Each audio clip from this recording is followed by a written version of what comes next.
नेताओं के बच्चे तो लंदन में पढ़ रहे हैं, तुम्हारे मरते तुम क्यों बेवकूफी करते हो? जिस तरह के संदेश आ रहे हैं, जो आपकी मैं भीड़ देखी, ये अद्वितीय है, अभूतपूर्व भीड़ है। लेकिन ऐसा मत समझना कि बाकी जगह में नहीं, पूरे देश में लोगों के आग लगी हुई है इन बच्चियों के सवाल पे, किसानों के सवाल पे। और हाँ, एक चीज और आपको जिम्मेवारी दे दूं, ये चुनाव से पहले चडुनी साहब ये मुझको भी गिरफ्तार कर सकते हैं, क्योंकि चाहेंगे कि कहीं ना जाए, ये पुलवामा पे ना बोले। तो जब मैं गिरफ्तार हूं तो मैं आपसे कोई ये तवक्को नहीं करता हूं कि क्या करना है, ये आप मेरे से बेहतर जानते हो। बेटी विनेश फोगाट, अब मेरी तो दिक्कत ये है कि मैं इनके धरने पे जाता हूँ तो मुझे 3 की मिलाई करनी पड़ती है। ये मेरे मामा के गोद की है, साक्षी मलिक मेरे गोद की है। तो मैं 4-6 दिन पहले गया था तो 3 मिलाई करके आया कि चलो ये तो हमारे घर की बेटी है। तो मैं इससे अभी कह रहा था कि बेटे, देश में जिधर निकलोगे इसी तादाद में लोग तुम्हारे साथ खड़े रहेंगे, और देश के लोगों ने तुम्हारी लड़ाई को अपनी लड़ाई मान लिया है। अब इसमें कोई ज्यादा मेहनत करने की जरूरत आपको नहीं है, वो मेहनत हम करेंगे। मैं आपको एक बात बताऊं, 2 हफ्ते पहले मैंने एक इंटरव्यू में उस अखबार वाले को बताया कि पुलवामा में हमारे 40 जवान शहीद हो गए थे। जब मैं वहां गया और मैंने सारा नक्शा देखा और लौट के आया तो प्रधानमंत्री कहीं गए हुए थे, शूटिंग करा रहे थे अपनी, उनका टेलीफोन आया। उन्होंने कहा, सतपाल भाई क्या हुआ? मैंने कहा, साहब ऐसे ऐसे हमारे 40 जवान शहीद हो गए और वो हमारी गलती से हुए। वो 4 महीने से हवाई जहाज मांग रहे थे जम्मू से श्रीनगर जाने के लिए, लेकिन उनको हमने हवाई जहाज नहीं दिए, लिहाजा वो सड़क के रास्ते गए और मारे गए। तो प्रधानमंत्री ने मुझे कहा कि तुम चुप रहो। 2 घंटे बाद जो हमारा सिक्योरिटी एडवाइजर है अजीत डोभाल, वो मेरे साथ पढ़ा है, उसका टेलीफोन आया कि सतपाल भाई इस पे बोलो मत, इस पे चुप रहो। मैंने समझा शायद ये जांच कराते होंगे, वो जांच आज तक नहीं हुई है। वो सिर्फ एक बहाना ढूंढ रहे थे कि इस सवाल पे पाकिस्तान की तरफ मोड़ के और चुनाव लड़ जाए। हमारे 40 बच्चों की लाश पे खड़े होके ये चुनाव जीते हैं। मैं आपसे निवेदन करना चाहता हूँ, अब की उनकी लाश पे इनको भस्म कर देंगे और इनको हम सजा देंगे कि इन्होंने कैसे हमारे बच्चों के साथ लापरवाही बरती। 5 हवाई जहाज सरकार के लिए बड़ी चीज नहीं होती। मैं वहाँ गवर्नर था, कश्मीर के और जम्मू के लड़के जहाज मांगते थे जब सर्दियां होती थी कि हमें इम्तिहान देने जाना है और सड़कें बंद हैं, तो मैं सबको हवाई जहाज दिलवा देता था। तो एक तरह से जानबूझ के उनको मरवाया गया ताकि चुनाव में इसका इस्तेमाल हो सके। और ये ऐसे लोग हैं कि चुनाव जीतने के लिए अगर सारे देश में आग लगानी हो तो वो भी करा सकते हैं। मैं आपसे हाथ जोड़ के प्रार्थना करता हूं कि अपने 40 बच्चों की मौत का बदला इस बार के चुनाव में हमको लेना है और जरूर लेना है। दूसरे, अभी चूंकि मैंने ये बोल दिया है तो मेरे स्टाफ को तंग कर रहे हैं। मेरे स्टाफ के लोग जो साधारण लोग हैं, 6-6 दिन से सीबीआई उनका इंटरोगेशन कर रही है। जिनके खिलाफ मैंने इल्जाम लगाए थे उनका किसी का इंटरोगेशन नहीं हो रहा। मेरी सारी सिक्योरिटी विड्रॉ कर ली है। मैं 2 कमरे के किराए के मकान में रह रहा हूँ, कोई गवर्नर नहीं रहता। कश्मीर का गवर्नर जब रिटायर होता है तो उसे दिल्ली में बंगला मिलता है, उसको 70 लोगों की सिक्योरिटी मिलती है। मेरे पास 1 सिपाही है, सिर्फ 1 सिपाही है। मेरे साथ कुछ भी हो सकता है, लेकिन मुझे आपका हौसला है। मैं आपके भरोसे पे लग रहा हूँ। जब तक इनको हटा नहीं लेंगे तब तक लड़ता रहूंगा। इन बच्चियों की लड़ाई को तो हम जरूर जीत लेंगे, मुझे कोई शुआ नहीं है। जिस तरह से देश भर में इनके लिए हमदर्दी है, ये कामयाब होंगी और कोई रोक नहीं सकता। किसानों के मामले में जब 4 महीने तक किसान पड़े रहे बॉर्डर पे, तो मैं मिलने गया प्रधानमंत्री से, जेब में इस्तीफा ले गया था गवर्नरशिप का। मैंने कहा कि साहब ये 4 महीने से पड़े हैं, इनसे कोई बातचीत कर लो। तो बहुत घमंड में थे, बोले के चले जाएंगे सतपाल।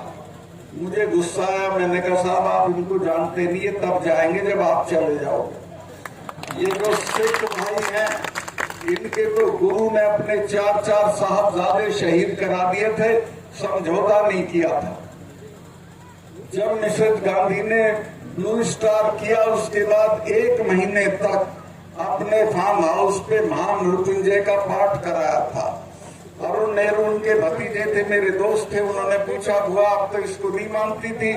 तो उसने कहा तुम्हें पता नहीं है, जिसने इनका स्वर्ण मंदिर छुआ है वो जिंदा नहीं है, ये मुझे मारेंगे। और वो मारी गई, जनरल वैद्य मारे गए।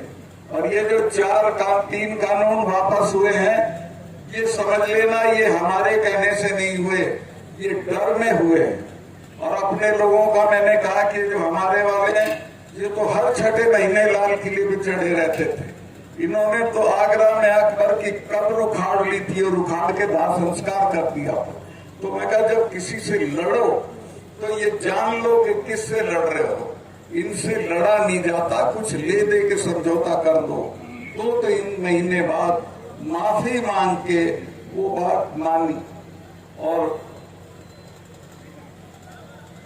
हाँ, किसान के पास 2 ही चीजें थी, एक जमीन थी और एक इनके बच्चे फौज में चले जाते थे। वो रास्ता भी बंद कर दिया। एक अग्निवीर योजना लाए हैं, जिसमें 4 साल की नौकरी होगी और उसके बाद रिटायर होके आ जाएंगे, उसको कहीं नौकरी नहीं मिलेगी, ज्यादा से ज्यादा चौकीदारी मिलेगी। तो पूरी कोशिश ये है कि किसानों की ताकत को खत्म करो, खेती को खत्म करो, दाम मत दो, MSP मत दो और इनके बच्चों को फौज की नौकरी भी मत दो। मैं बहुत लंबा नहीं करना चाहता हूं।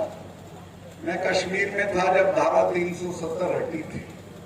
महबूबा ये कहती थी कि जिस दिन ये धारा 370 हटेगी, खून की नदियां बह जाएंगी। दिल्ली वाले भी डरे हुए थे, वो भी कहते थे सत्ताल कैसे होगा। मैं कहा आप छोड़ो मेरे पे, मैं आप इसको हटाओ। और वो मेरी दस्तखत से हटनी थी। मैंने चिट्ठी भेजी, मेरे चीफ सेक्रेटरी ने कहा कि मलिक साहब यहाँ तो बहुत खून खच्चर होगा, 1000 आदमी मारना पड़ेगा, यहाँ के लोग तो हथियार छीन लेंगे, थानों में घुस जाएंगे। मैंने कहा कि तुम चुप रहो, चिड़िया भी नहीं बोलेगी।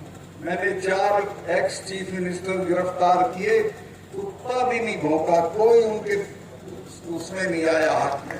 क्योंकि मैंने 4 महीने तक ये किया था कि सबको अपना टेलीफोन नंबर दे रखा था। 2:30 बजे भी फोन आता था, मैं सुनता था।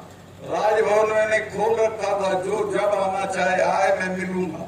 और नतीजा ये हो गया था। और लोगों को मैंने समझाया कि ये 250 टेररिस्ट हैं, इनको लेके तुम दुनिया की दूसरे नंबर की फौज से लड़के क्या हासिल कर लोगे, सिवाय ये मारे जाएंगे चिड़िया की तरह और कुछ नहीं होगा। बातचीत से सब कुछ हो सकता है। और मैं कई नेताओं के बच्चे तो लंदन में पढ़ रहे हैं, तुम्हारे मरते तुम क्यों बेवकूफी करते हो। वो बात उनकी समझ में आ गई थी। और जब ये पकड़े गए तो किसी ने कुछ नहीं किया। मुझे ऐसे फोन जरूर आए कि साहब इन्हें अभी आसानी से मत छोड़ना, थोड़ा देर से छोड़ना। एनीवे जो होना था वहां के बहुत सारे काम है, मैं क्या गिनवाऊं, ये मौका नहीं है। लेकिन मैं ये कहना चाहता हूं कि देश में इस वक्त एक बहुत ही निर्लज और बहुत ही क्रूर सरकार है, जिसको लोगों की किसी तकलीफ से कोई मतलब नहीं है। ये बच्चियां जब जीत के आती हैं तो इन्हें अपने बंगले पे बुला के फोटो कराता है, चाय पिलाता है और कहता है हमारी बच्चियां जीत के आ गई और अब ये पढ़ी है तो इनकी कोई सुध नहीं ले रहा है। तो ऐसे लोगों से निजात पाना है, इनको हटाना है, किसी भी कीमत पे हटाना है। और मैं आश्वस्त हूँ, मुझे पूरे देश से जिस तरह के संदेश आ रहे हैं, जो आपकी मैं भीड़ देखी, ये अद्वितीय है, अभूतपूर्व भीड़ है। लेकिन ऐसा मत समझना कि बाकी जगह में नहीं है, पूरे देश में लोगों के आग लगी हुई है इन बच्चियों के सवाल पे, किसानों के सवाल पे। और हाँ, एक चीज और आपको जिम्मेवारी दे दूं, ये चुनाव से पहले चडूनी साहब ये मुझको भी गिरफ्तार कर सकते हैं, क्योंकि चाहेंगे कि कहीं ना जाए, ये पुलवामा पे ना बोले। तो जब मैं गिरफ्तार हूं तो मैं आपसे कोई ये तवक्को नहीं करता हूं कि क्या करना है ये आप मेरे से बेहतर जानते हो। और ये जो चडूनी साहब है, संघर्षशील आदमी है, ऐसे लोगों को आगे बढ़ाइए और अपनी बच्चियों की मदद करिए। 28 तारीख को दिनेश फोगाट ने आपको बताया है, बहने भी जाएं तो और अच्छा है, नहीं तो पुरुष और लड़के तो जरूर जाएं और 28 को जाके पार्लियामेंट का उद्घाटन करें। बहुत बहुत धन्यवाद। क्योंकि जो ब्रजभूषण का है ना, बोला मैं कुछ नहीं, मेरा कोई कुछ नहीं कर सकता, उन्हें बेरा को ना कि हमारे लोगों में कितनी ताकत है, हम सर झुका सके तो सर काट भी सके हैं। जितना आशीर्वाद यहाँ के मिल रहा है, जितना आप लोगों का साथ हमें मिल रहा है, ये विनेश की या साक्षी की लड़ाई नहीं है, ये हमारी पूरे भारत देश की बेटियों की लड़ाई है। और ये लड़ाई हमें जीतनी है, ये मुझे यहाँ के पता लगा, ये लड़ाई हम जरूर जीतेंगे। और बहुत सारे जो सरकार के जो लोग हैं वो बोल रहे कि भाई फैसला कर रहे हैं, ऐसा कुछ भी नहीं है। जब तक हमारी बेटियों को न्याय नहीं मिल जाएगा, ये लड़ाई जारी रहेगी। और आप लोगों के पास हम इसलिए आए कि आप लोग जैसे आप साथ दे रहे ना, ऐसे ही साथ देते रहे हमारा। 28 तारीख को नई संसद भवन के सामने महापंचायत है, मातृ शक्ति उसका नेतृत्व कर रही है। हमें जितनी ज्यादा संख्या में 28 तारीख को दिल्ली पहुंचना है। तो आप सबसे निवेदन है कि जितनी युवा शक्ति और मातृ शक्ति दिल्ली पहुंच सकती है उतनी पहुंचे।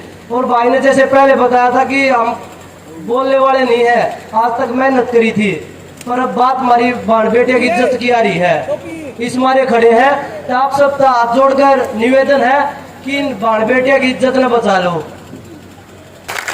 आप सबका निवेदन है, आप सब साथ दो। धन्यवाद जी। और एक रिक्वेस्ट और है, जितने भी गांव से लोग आए हैं, अपने गांव के सामने ना बैनर जरूर लगाए बेटियों के न्याय की मांग के लिए। हर गांव के बाहर जहाँ पे गांव की एंट्री होती है ना, वहाँ पे बैनर जरूर लगाए। आपसे निवेदन है ये। खुश हो गया क्योंकि वो